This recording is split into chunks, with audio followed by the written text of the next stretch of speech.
WrestleMania 41. It is WrestleMania season. I have been so excited for this build-up. It has been a very interesting build-up. I think I've seen many people have different critiques, have their different thoughts, but I will say, man, I if I compare this WrestleMania build-up to previous build-ups, this is a solid WrestleMania. It may not be a perfect card, but we have exciting matchups to look forward to.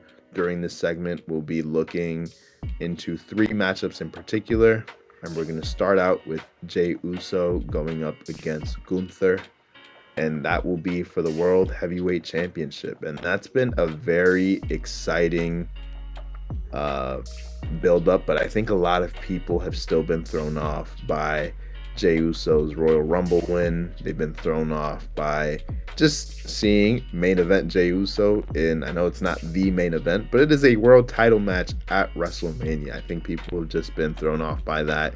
If you ask me, I honestly feel like this would have been the main event of night one, but considering the reception, potentially that may have led to Triple H moving this a little bit back in the card. I guess you could say a little bit forward in the card. So yeah, man, this has been an interesting build up. I will say, like, I'll come clean. I love Jey Uso. I am glad to see how over he's been and how exciting his entrance is. People love him. He's made all the right steps. I think he deserves this. This build up though, I haven't been super excited about, and I honestly won't say it's because of Jey Uso. I will say it's because I've just never been fully sold on Gunther. A lot of people hold him in high regard. People always talk about his Intercontinental Championship reign, but I don't know. I just don't find him all that interesting. I don't the gimmick. I get it, but I just don't love it. But I will say, I think considering how I expect the rest of this night to unfold, I think we're going to need a big kind of like happy moment where the fans leave happy. So I'm gonna say Jey Uso is actually gonna win this match and become World Heavyweight Champion and end Gunther's reign. That's my prediction. I know that's been a mouthful, Dre, but do you have any thoughts on the just WrestleMania period, but also Jey Uso and Gunther? Is this something that you are looking forward to? Do you plan on watching it? Yeah, I'll come clean and say I haven't kept as up to date with, I guess, wrestling since the switch to Raw. I thought I would a little more, but there's been so much good media out, I should say, that we kind of reference here and there on the show that I've been watching, that's been coming out. So I haven't been tapping it as much. Although I will say, despite that, I am still excited for WrestleMania. Like, I'm not as tapped in on the build up, but for the actual event itself, I do want to be tapped in and tuned in to these matchups. For Jey and Gunther specifically, though, not much to add here, so I won't waste too much of the people's time. I have mentioned Jey a couple times on this podcast, though, and I am excited for his rise. Even if I'm not personally sold on him as a main eventer, I do think, like you said, the entrance is so electric that it's kind of undeniable at this point.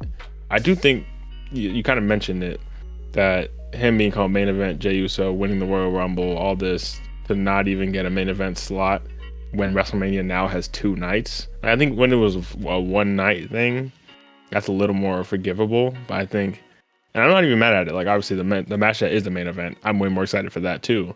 But I think it's kind of like, I don't know, it kind of lets down the whole gimmick if he's not even getting a main event match, and you have 2 opportunities to do so. But them's the break sometimes. I hear you. I think it's tough. I think, like I said, I feel for Jey Uso.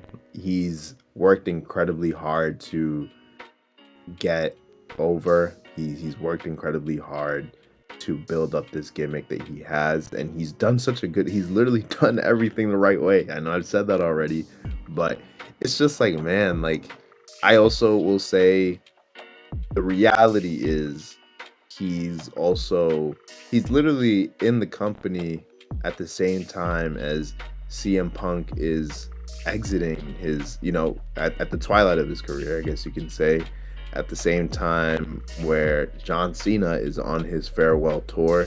And there's just been there were probably a lot more names that people would have wanted to see in the title picture. And so to see that that's not the case, I believe is the reason for the frustration. That doesn't necessarily align with my view. I also did not want Uso to win that Royal Rumble. I actually wanted Cena to win it. Um, I wanted Cena to win it. Thought Punk would win it, and neither of those took place. Actually, I think I thought Punk or Rollins would have won it, and I think fans would have been satisfied with either of those options. But sucks to see. But yeah, I have Jey Uso winning it. So yeah, we'll see how that unfolds. Cool. Now, on to the main event of night one. We have a triple threat match between Seth Rollins, Roman Reigns, and CM Punk. What I will say about this matchup, it is a non-title matchup. However, I would say the prize, as weird as this sounds, will involve Paul Heyman, which is crazy to say. But Paul Heyman has been by Roman Reigns' side, but there's been this whole storyline about him owing CM Punk a favor.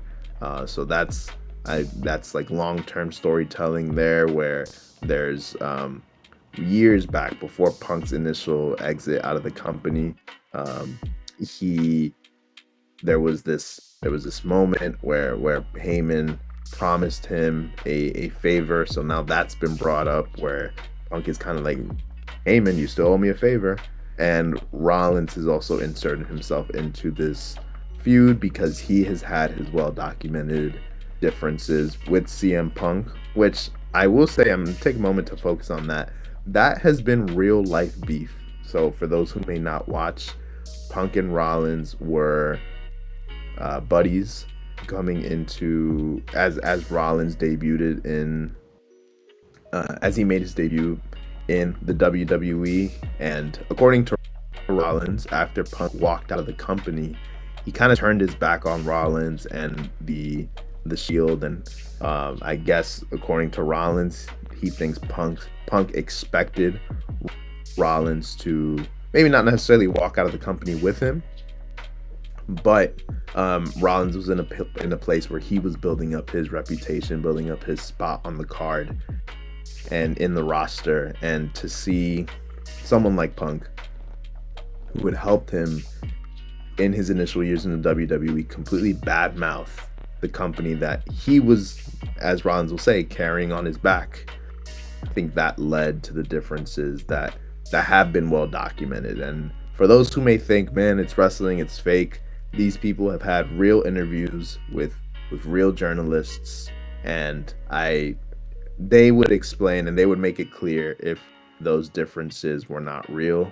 But from the looks of it, it looks like that beef is honest. But they've been professionals. They've had a great feud on TV. I had the opportunity to actually see them wrestle in a steel cage match when Raw had a taping in Madison Square Garden not too long ago. So it's been a good feud, and now to see that it's become a triple threat and Paul Heyman has now been thrown in the picture, many people are actually speculating that Heyman will turn on Roman and potentially turn on Punk as well, because on paper it looks like, the favor, well, clearly Heyman is going to turn on Reigns and align with Punk. Now, a lot of people are also speculating, what if Heyman actually turns from Roman, turns from Punk, aligns with Rollins, and we get a heel Seth Rollins run with Paul Heyman? So very interesting stuff there. Dre, do you have any thoughts on that? And do you have any predictions on who do you think will win this match? Yeah, I like I said, I'm not too familiar with the build-up, but I think you did a good job there of laying it out. I am a little more familiar with, I guess, parts of the of the build up in terms of Punk versus Rollins and the history of Rollins and Reigns. Not so much, I guess, Punk and Reigns specifically. I know there's some stuff with the Shield in the past, but this whole Paul Heyman angle is interesting, and I think anything involving Paul Heyman tends to be gold. I think that's the reason why they pair less than stellar mic workers with Paul Heyman usually, is because he's literally gold on the mic. I think, and to be fair to Reigns, I think Reigns has developed under the tutelage of Paul Heyman to also be a better mic worker than he was when I used to watch. But like obviously with someone like Brock, for example, like, you know, there's levels. But this one I'm excited for, even without knowing the build-up. Just the names in here, the history in here. I'm guessing we're looking at a Rollins win, only because even not being so familiar and hearing your breakdown too, but Punk, like we're saying, is on his way out, and I think the satisfying thing would be a Punk win for the fans. I think because everyone just loves Punk, including me. You know, one of my favorites ever. And Reign, but I think, you know, they rarely go with the satisfying ending, unless it's like some like crazy build-up, like obviously Cody. But Reigns is coming off his crazy title run. You know, he doesn't necessarily have to get a big win here. He's had enough wins in recent history. But I think Rollins, even if it might not be the immediately most satisfying win, I think for the future of the company, especially in the next few years, I think Rollins going over here is probably the most beneficial for the company. So I can see that happening. Absolutely. Rollins has you know, I admire the way he's reinvented himself over the years. Came in as the architect, and now is Seth freaking Rollins. Like he also has this, like, I guess kind of this like his own version of like Ric Flair / Shawn Michaels, where he comes out in very just like very elegant robes and stuff like that. And his entrance theme has been amazing as well. So I will say, man, in a roster where you have the big names, where you have Roman, where you have Punk, who has that, no pun intended, cult following, you have Cody, to have someone like Rollins who's just always been there and always reinvented himself, I think he deserves a WrestleMania moment. Obviously it will be what I predict is that it will be in the form of a heel turn, but I think that just adds layers to the story, and I don't know, I think sets up for just a lot of great potential storytelling down the line. So I think what I'm trying to say really is that this WrestleMania, I believe, will be a little bit of a shifting point in the sense that it will create new stories. I know I've already talked about Jey Uso and Gunther, but the reason why I have Jey winning that match is because, you know, I think maybe we get a Roman Reigns, Jey Uso for the title at SummerSlam, for example. People want to see Roman back in the title picture. We've seen Jey Uso and Roman duke it out for the WWE title. So I think, you know, we have opportunity to create long-term storytelling, and WrestleMania is that place where we can shift and create those, or I guess you could say plant the seeds for those new stories. But cool. Now for the last match that we'll focus on for this segment, what I believe is going to be the money maker, the match that has sold the tickets, the match that has everybody excited, the match that I will certainly make sure my phone will be off. I will be, you know, I will be focused, man. Cody Rhodes versus John Cena for the WWE Championship.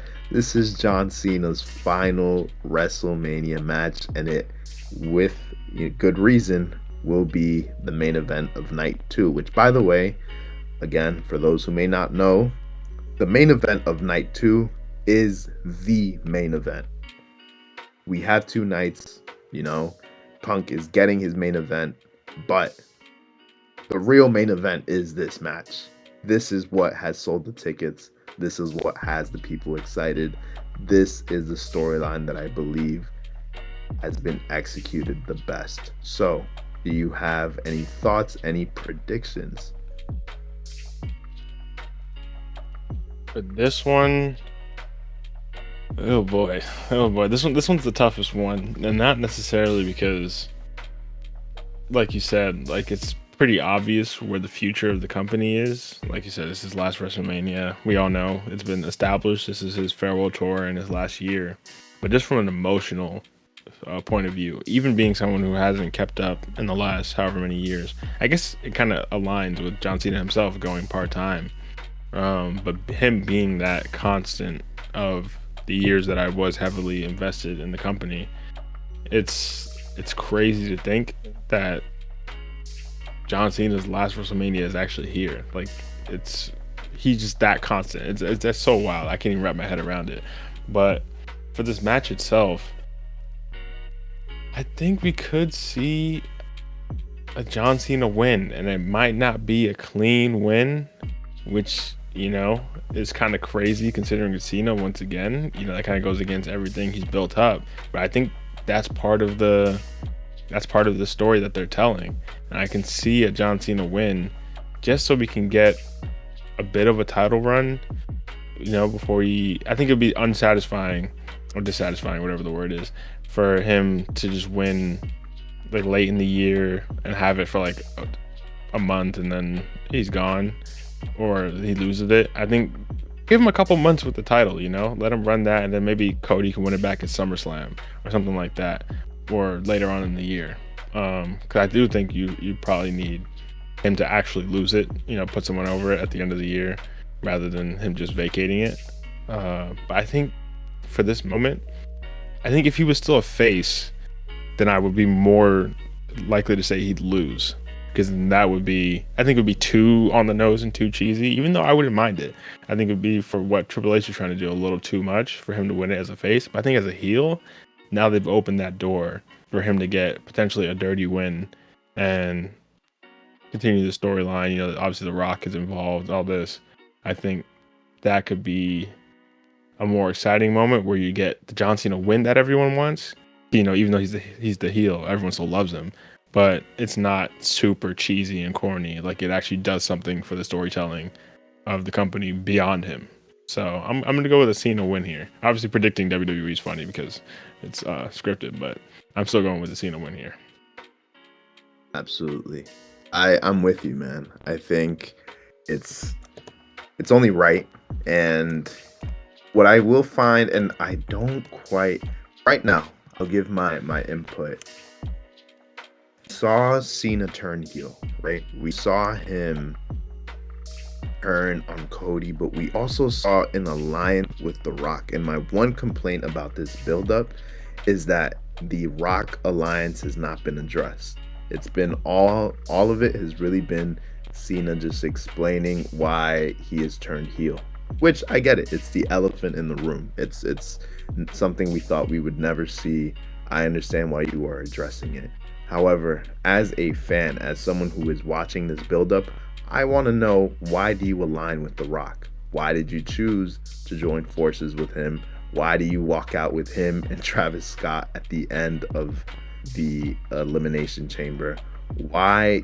I just have so many questions, and it bothers me that The Rock has been absent from the buildup, and there just hasn't really been, he hasn't been present. And I know there's been reports about he's filming a movie, but I don't really care about that. I'm a fan. I want the story to be complete. What I will say is that The Rock has also trademarked the term team corporate. So this alliance, which appears to have been formed, looks like there will be some kind of advancement in that team corporate storyline that has seemed to have been formed. So I'm excited to see how that plays a role. I wonder if, with heel antics, as you've mentioned, when Cena wins, will it be with some help from The Rock? will someone who is part of this quote unquote team corporate that we know nothing about help Cena out in the matchup? Are we gonna get a clear picture of the story that's being told? Is this maybe I'm thinking back to the Evolution storyline where you have Triple H, you have Ric Flair, you have Batista, you have a young Randy Orton. Triple H is kind of building up these two stars. Um, the young stars get their moment, and then uh, they eventually turn away from the boss or the leader, who was Triple H. Like when there was that moment where they turned away from Orton, but then there was also that moment when Batista turned away from Triple H. So I'm wondering, with this Cena alliance, has Cena, brought himself close to The Rock, potentially join this team corporate that, again, we know nothing about, will win this title with the help of team corporate, only to break free at the end of the calendar year and turn face again before he officially hangs it up. That is a very just like rough draft of what I think is happening. That's like a very rough draft of like my prediction. I could be completely wrong. I could be absolutely in the wrong ballpark, and I accept that. But at the moment, this is what I'm wondering. This is actually what I think may happen. But I'm excited. All in all, this is an exciting matchup. There's a lot of possibilities. So who knows? Who knows what will happen? But, I think everyone is excited to see this go down. I will be watching it. Dre, I don't know if you will be, but best believe I will be texting you all about it and texting Yeah, anybody on my 100%. phone who cares. I will likely forget unless you text me. So, especially for night one. I think night two I'll probably remember, but night one especially, I think if you hit me up, I'll lock in.